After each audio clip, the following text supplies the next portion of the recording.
take us through the 99-yard drive, how it starts? You're just trying to get some room, and then the rhythm you get into it with, share any details that I... Yeah, I think anytime you start backed up, the first goal is just to get out of your own territory. Get the first down. Try to give yourself some room to punt if you need to. So those first two plays pretty conservative, just trying to get away from the goal line. A sneak, a quick game. Got to short yardage, which obviously we've been pretty good in. So was happy about that and happy about how we executed there. And then from there, now you're back into your running your offense. So you could see the mix of run and pass. We're able to hit the explosive to Hollywood. And you start to get that rhythm. I think guys start to build confidence in what you're doing, and you can see that in the way they're playing, the way they're finishing. And then it was great to be able to get in the red zone and finish that with a touchdown. Does Josh run the push any differently than other quarterbacks? There's one, I think it was one that got called back, that he paused for a quick second. Everyone kind of clapped, and he just... I don't know that. I mean, we certainly have looked around the league at how it's been done and what makes it effective, and I think a lot of it's it's a testament to the players and the effort they put forward and kind of the drive and the pad level, and it's a violent play, and I think they really embrace it and they've done a nice job with it. Zach Pascal was out on the field on the offense side. He hasn't really been out much throughout the first 3 games of the season. Is that just how the game plan kind of was drawn up, or is it just how the game was going? I think a little bit of both. I mean, I think he's done a really nice job. I mean, he's the kind of guy you can plug him in at any position. He's prepared, he's ready to go, and he can go out and execute at a high level. So it was great to see him have some success doing that. But that's kind of who he's been since the moment he got here. So I've been really happy with his performance. Talk about just the gift that Dobbs has with his ability to move on design runs and when he senses it. Yeah, I think the design run certainly is a part of his skill set that we've tried to utilize, and I think it's shown up. And then I think the other aspect, which you hit on, is kind of like a coach's best friend. I don't have to be perfect as a play caller. We don't have to be perfect as an offense. And sometimes when it breaks down, he can go make it right and make a big play and really change the dynamic of a drive or a game. And I think you've seen that a couple times, and it's certainly helped us as a team. What does that do to a defense who's trying to stop James Conner when they see what Dobbs is doing now? Yeah, I think it creates that hesitation. There's that extra second of pause, whether you're chasing the backside of a play, not sure who has the ball in their hand, or even in the way that they rush in the passing game. You got to be really disciplined in your rush lanes, and because certainly if you're not, he can take advantage of that and create a big play. On that 3rd and 10 play, on that fourth quarter drive, it just seems certain things were just a little off kilter. Like, Will said something to Tristan right before the snap, which maybe was borderline late and it was a little low, and then Elijah kind of just got beat. And that was a key play, certainly, at that point. What did you see on that maybe just contributed to it not going well? Yeah, I mean, a lot of it's what you just said. There was a lot of communication right up up until the snap point, which certainly at the end of the day is going to be on me. We got to get in and out of huddle. We got to be effective at the line of scrimmage. And they gave a look that was kind of unique. We had to communicate, make sure we're all on the same page. Certainly there's a play clock element of that. And then it's one of those, hey, we check, they check, they're communicating, we're communicating, and trying to get everything off on the right snap. And obviously that was, an unfortunate end result of that play, but I do think we did a nice job of trying to get everybody on the same page before the ball was snapped. Nick Bosa, 2nd straight week. Before it was Mike Parsons. When you've looked at the film through the first month of this offensive line, what is the number one aspect that you've seen from that group that has allowed them to kind of not necessarily eliminate, but limit the big-time pass rusher? Yeah, I think a lot of it is effort and consistency. Certainly it helps having those guys healthy and out there and playing together, because the communication aspect of it, just everybody being on the same page in terms of what we're trying to do with the plan and what we're trying to do from a technique standpoint. And then it's their effort and their ability. I mean, at the end of the day, as much as you can plan for a player, guys are going to be singled on him, and he's going to be one-on-one throughout the game. I mean, it's just the way the nature of the NFL. And I thought everybody on that front has stepped up in those situations and won their one-on-ones in critical situations and really put great effort into doing that, because it's not an easy task. Drew, not to take anything away from the 49ers defense, but just 6 points in the second half. When you look back at that second half, what was it you think that prevented you guys from getting in the end zone more? Yeah, I think that was one of the things we kind of looked back on yesterday. Was like, how do we, the drives that we didn't score, where were the issues? And was it execution? Was it scheme? Was it play calling? Was it, any of those things? I think a little bit of everything plays into that. I think anytime you don't execute the way you want to, it's going to be a combination of those factors. Certainly they did some good things on defense. As you said, they have some great players. It's a great scheme and very well coached. But certainly felt like I could have put our guys in better position at times where I feel like I put too much on them, or put them in a tough spot where execution was not as easy. It might have been in a different situation or a different play. And then there's certainly some plays I know those guys would like to have back where, hey, the look is good, and one guy's doing this or another guy's doing that, and we just got to clean up those little details and get a little bit better this week. After 4 games, where would you characterize where your offense is at overall? Oh, wow, we could be here for a while on that one. I think I'm encouraged by the progress and know that we still got a long way to go. I think that's always going to be the message in that room, regardless of outcome, is, hey, we're doing some things well. We need to continue to do these things well. And here's where we're not, here's where we're not up to where we want to be, and here's how we get there. And I think that's a combination of practice and still finding time to work on those details when you're putting a game plan together, when you're going out to execute against an opponent. Because at the end of the day, if we're not getting better every day, we're not putting our best foot forward and not giving ourselves the best chance down the stretch here. So we certainly have a lot of work to do, but I think we've made a lot of progress. And so encouraged by that, but certainly not complacent with where we're at. Kyler is eligible to come off PUP, even though there's a chance when he comes off, he might need a few weeks to kind of get ready to play in a game. Are there certain plays, or when it comes to creating a scheme, are you keeping things and now maybe that were in the back of your mind, more to the front of, okay, if Kyler does come off PUP and if he is ready to go, like we need to have these plays specific for Kyler ready to go? I wouldn't say that. I think it's more of like, hey, what does he like? What is he comfortable with? Like, the nice part is he's been in the meeting rooms, he's watched practice, he knows who we are and how we communicate as an offense and what we try to do to attack and defense. Certainly, we're going to tailor some of that to his skill set. And I think there's other things that he's watching. He's like, that play's not as much me. Like, I don't see it as clean. I don't love that as well. And there's other things maybe we've done, but we haven't emphasized as much, where he's like, God, I love that. I think as he starts to work back into that role, that's going to be the conversation about, like, hey, where are you comfortable? What do you see well? What do you like? And then, hey, here are some things I want you to try because I think you'd be really good at them. So I think it's balancing that without completely changing the dynamic of who we are, because I think a lot of guys are having success in their roles, and certainly we want to keep that going when he steps back on the field. In terms of guys wanting plays back, which we know are always going to happen to a degree, what's your thoughts on Josh and Zach? It just seems there's been times where Zach hasn't come over the ball that he thought he could have. Sometimes Josh has overthrown him. In fact, right before that 3rd and 10 play, he kind of, I don't know if the ball wobbled or what happened on that, but what's your thoughts overall on that connection? That he's been there sometimes, but not as consistent as you'd like, probably. Yeah, I think they're always going to continue to work for that consistency. I mean, Zach and Josh are obviously very competitive, two great players. Zach, I think, just hit 700 receptions, which he's one of, 7 tight ends in NFL history to reach that. So there's always going to be plays, as you said, that he wants back, but I do think he's done a really nice job of trying to build that chemistry and find that rhythm. And certainly there were some plays in that game that he'd like to have back. I know some throws that Josh would like to have back to that. And when you have a limited sample size in a game, they're going to get magnified. But I think those two guys have done a really nice job of working together and getting on the same page and playing at a pretty high level. What made it more difficult to get James kind of more established and more rolling, where you had him going pretty hard in those the last 2 games, the previous 2 games? Yeah, we talked about it a little bit earlier, just the rhythm of every game. I mean, 2 of those drives are almost 2 minutes, so by nature of where we're at with the clock, we're going to have to throw the ball more to try to drive down the field. Certainly the matchup, I think, dictated to, some throws instead of runs in certain situations. But I still was really pleased with how he ran the ball and the kind of the effort he brought and the way he performed in that game. So we're certainly never going to abandon the run, but every game's going to come up different. I certainly that one did a little bit, and I don't take that away from James at all. Go ahead. No, go ahead.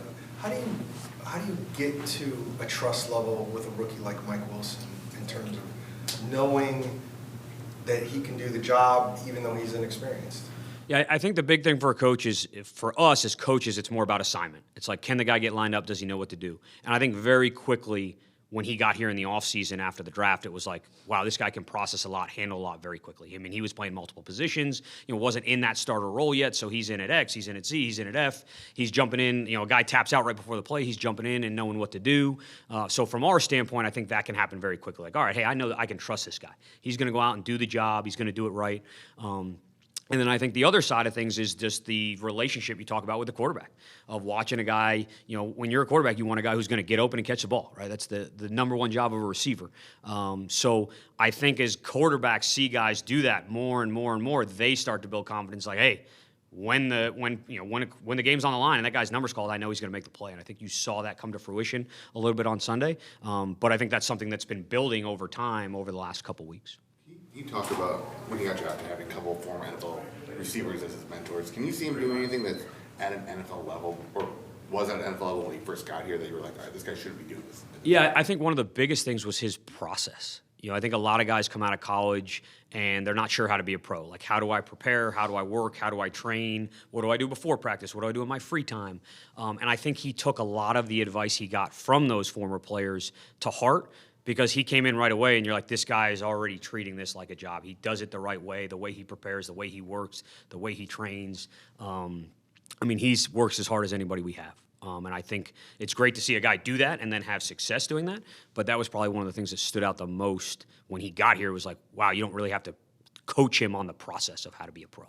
You saw his targets go up to 7 this past game after seeing, I think, a game high of 4. Is that just, like you said, just relationship building chemistry, or was that more matchup based? I think it's a little of both. I think it could be matchup based. I think sometimes, we threw the ball more times than we did the previous game. So everybody's going to have a couple more targets depending on the scheme and the coverage. And, sometimes, again, guys are in and out of the lineup. They take a couple plays off. You're in at this spot, you're in at that spot. So I thought he did a great job of jumping in at whatever spot was asked and going to make the plays when his number was called. You have some experience against the Bengals at the time in Cleveland. What are the biggest challenges that Anarumo's defense presents you? Yeah, I think there's a number of challenges. Certainly the talent, starting with the front, but they've really done a nice job of building that roster in the back end as well over time. It's, the two safeties that were there the majority of the time I played them are no longer there. The corners have flipped over since we started in 2020 and I got into that division. But I think Lou does a really nice job with the scheme. Keeps you off balance with the coverages, does a nice job of mixing pressures. So it's a real challenge. We got to be on our stuff this week and make sure we're locked in. How do you account for their struggles, win-loss column this year? The Bengals. Yeah. Yeah, I mean, obviously we see the scores and have watched the games. Just having played that team the past 3 years, we're not going to take them lightly. Like, I think I fully know what they're capable of from a talent perspective, from a coaching perspective. Every game comes up different for them. They're dealing with a number of things, like all teams in the NFL are. But I know we're going to get their best shot, so we got to be locked in. When you are preparing for a team, do you even try not to even think of their record or anything like that, or you're just honing in on what they do that you have to go against? 1,000%. They could be undefeated. They could not have won a game. It's not going to change our mindset.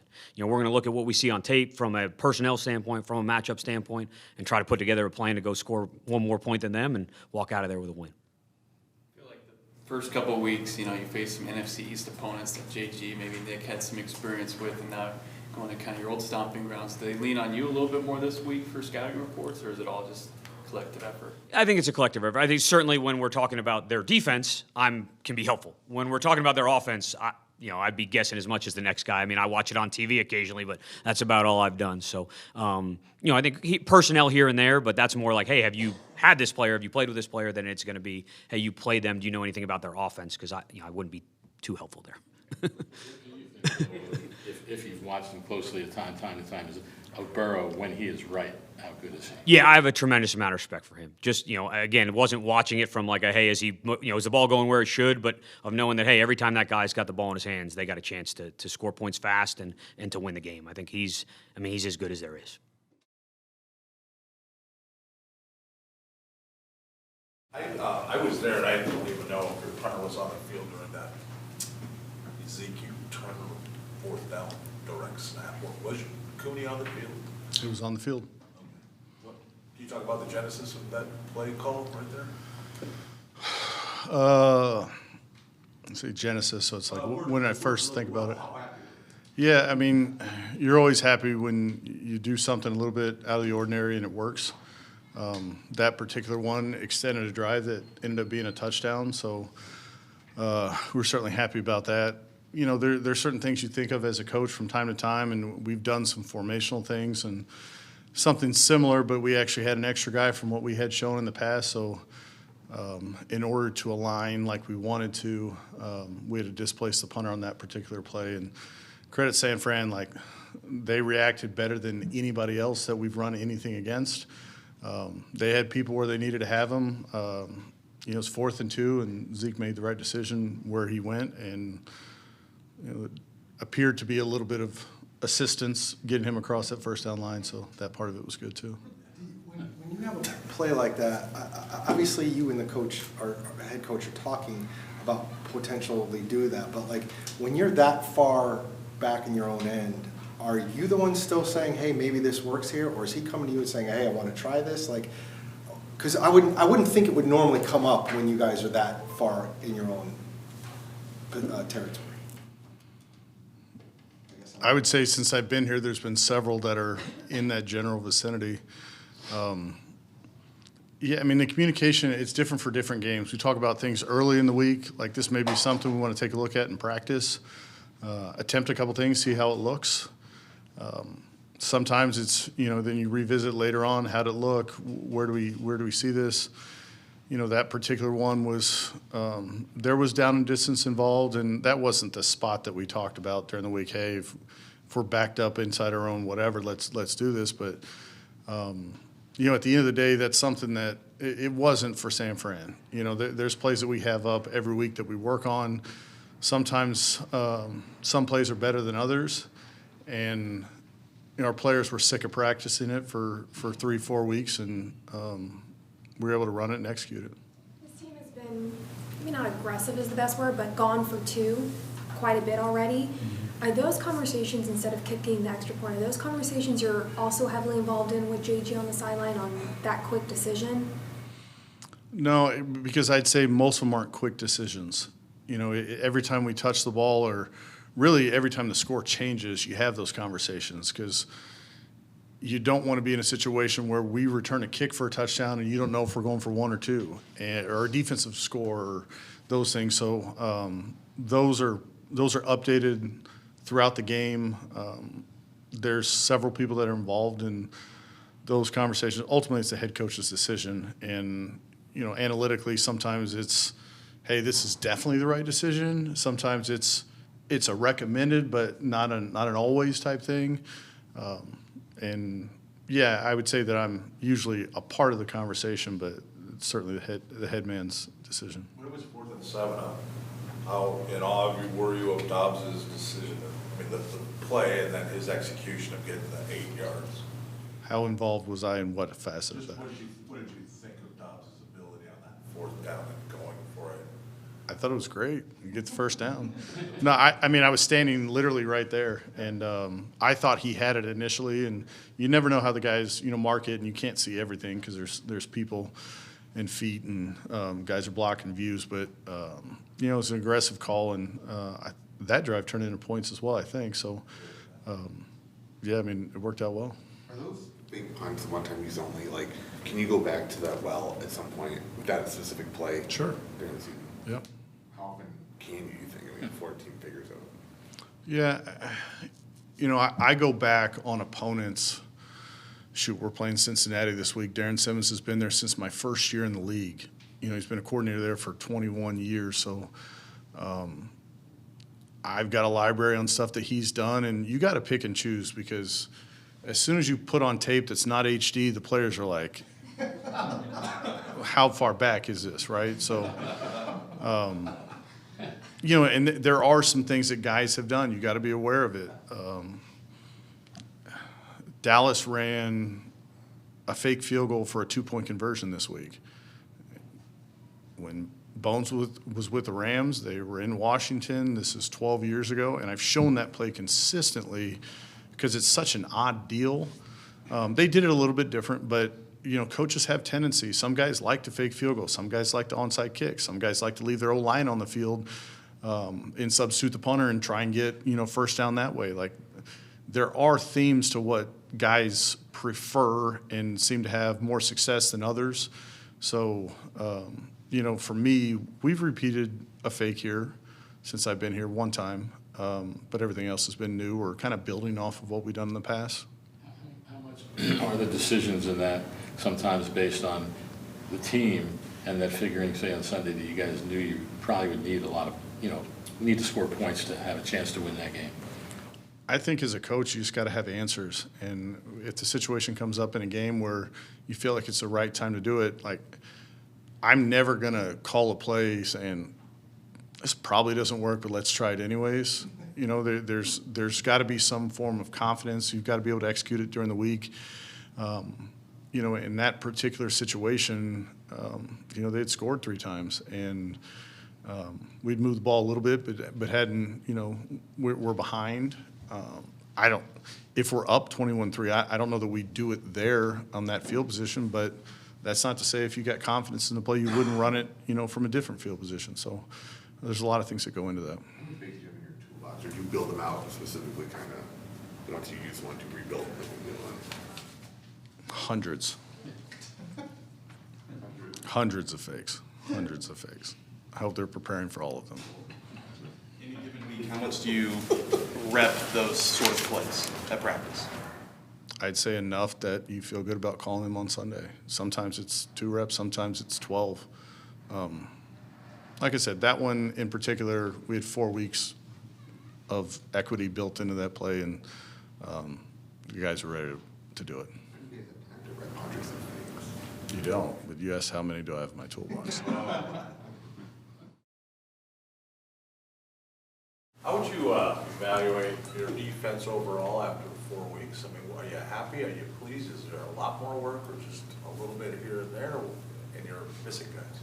Yeah, all the above. I mean, I think through every game, whether it was one of our better games or not as good of a game, we always have to improve in every aspect, honestly. There's never going to be, man, this was a perfect game in this regard. So whether that's the scheme, the techniques, the execution, the coaching throughout the week, the ability to take the ball away, run into the ball, like that always needs to improve, you know? And I think the key is that you continue to stick to what you believe will help you play good defense to ultimately win games. Is you got to stick to that formula. You got to keep working on it and improving it throughout the week. So combination of everything through the first 4 weeks, I would say.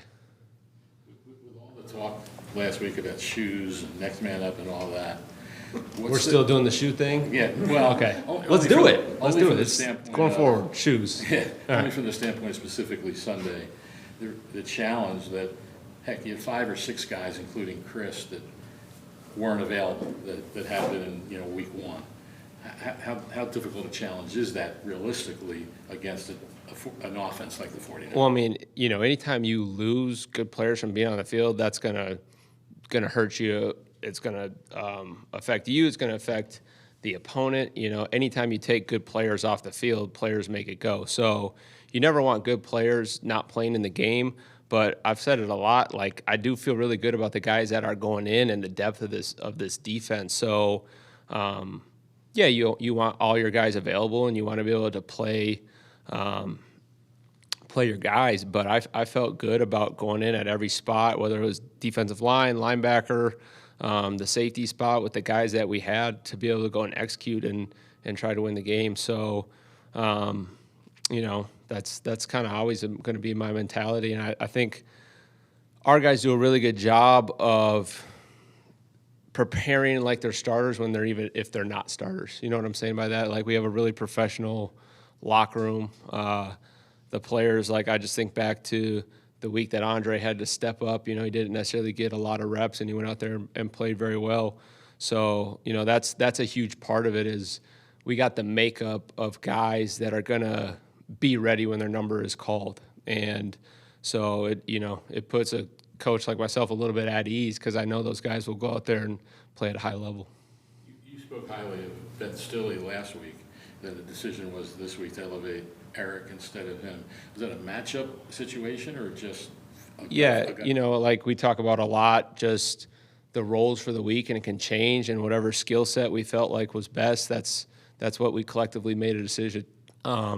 Myself, JG, Monty, the whole organization. So that's something week to week you look at as far as, matchups, the scheme, what we have to do to win the game, adaptability. With the Bengals, obviously Burrow's dealing with that cap strain.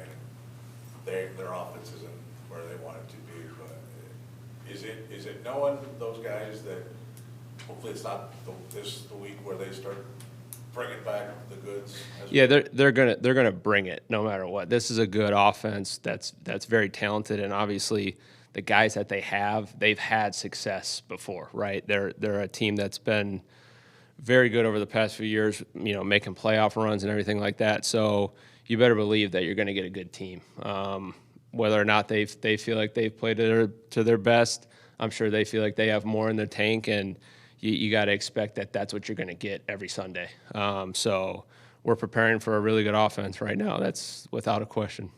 Do you like the progress that Ojulari is making? Is maybe the lack of snaps more about how deep you are in that room than what he's doing, or does he still have a way to go in terms of how much he missed over this? Yeah, I mean everybody's got a lot to improve. BJ he's still a rookie that didn't get a lot of snaps early on in training camp, so his development I think is really going to still continue to take off and increase over the course of the season. But that is a deep room, and like we talk about, everyone that has a jersey is going to play in that room. Anybody up front, D-line and outside backers. So, the flow of the game can determine a little bit how the reps go.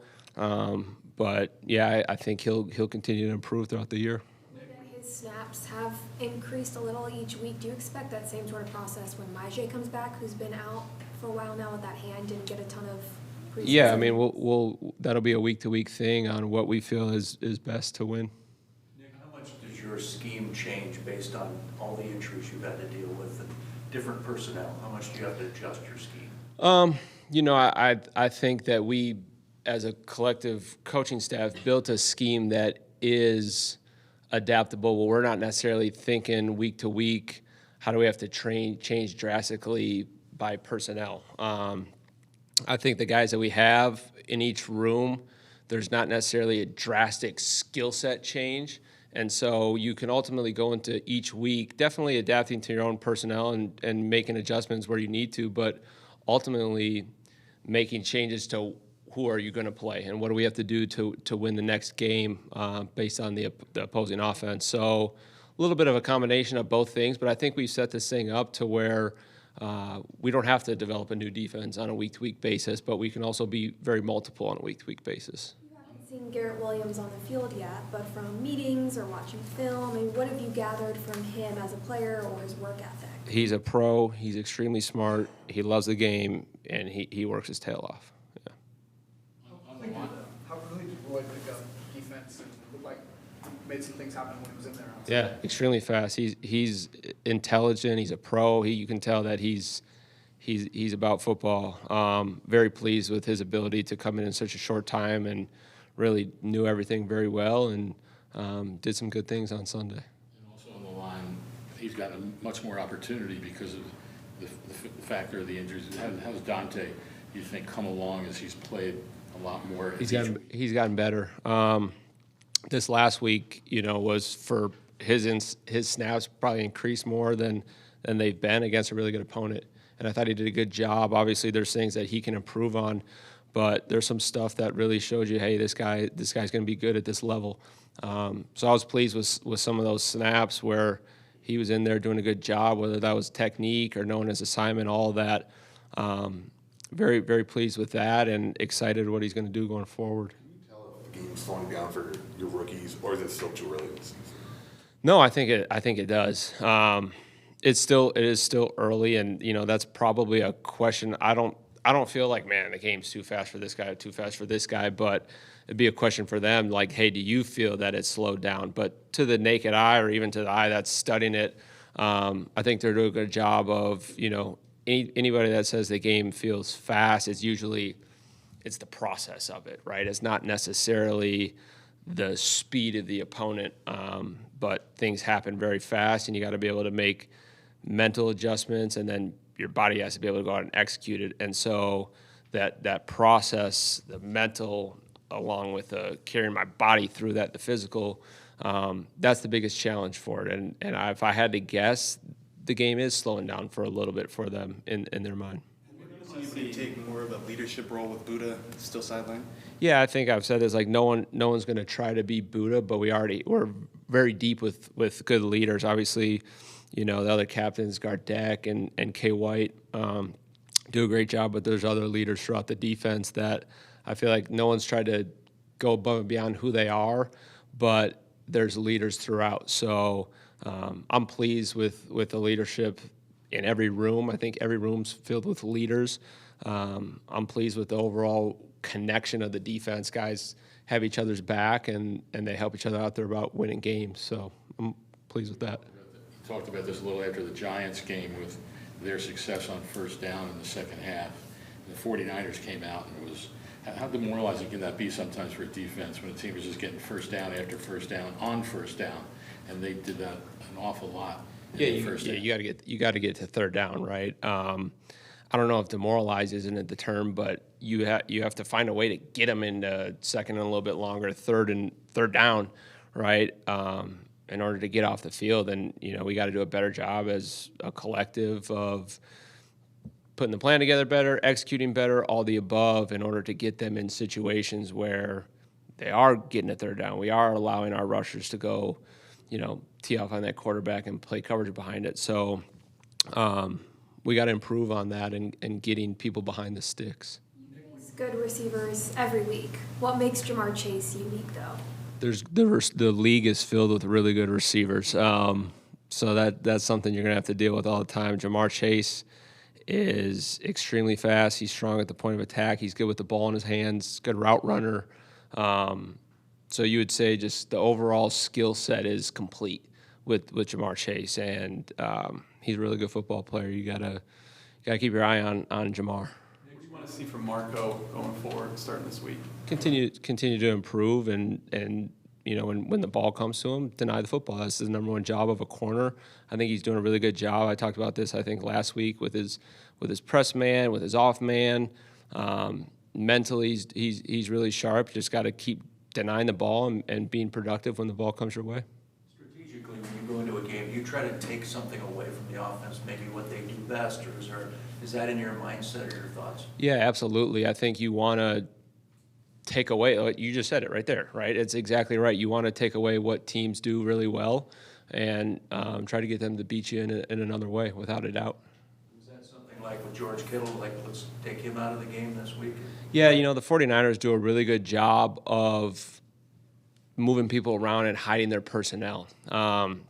It's going to be very difficult to go in a game against them and say, let's take away this guy or that guy, because they do a good job of moving people around. So sometimes with the 49ers, you have to take away concepts more than people. And George Kittle's a really good player, obviously, but there's a lot of other really good skill players on that team as well. So anytime you scheme it up to take away one guy, you're opening the window and putting stress on. We got to win one-on-ones with other guys. So they do a good job with that. But definitely, whether that's that adaptability piece, is it about taking away players? Is it about taking away scheme? Are you taking away players with players? Are you taking away players with scheme? Are you taking away scheme with scheme? Right? So there's different layers to that on a week-to-week basis on taking away what a team does well or who a team has that is a very good player. So I hope that answers that question. Yeah, no, it's still trying to account for the guys, right? Yeah, absolutely, yeah. You had Christian go for 4 touchdowns, but no one else really had that big of an impact. Are you good with one guy doing all that, or do you like that? I'm not great with 4 touchdowns. No, I'm not. So would you rather like 4 guys at 1 touchdown or 1 guy at 4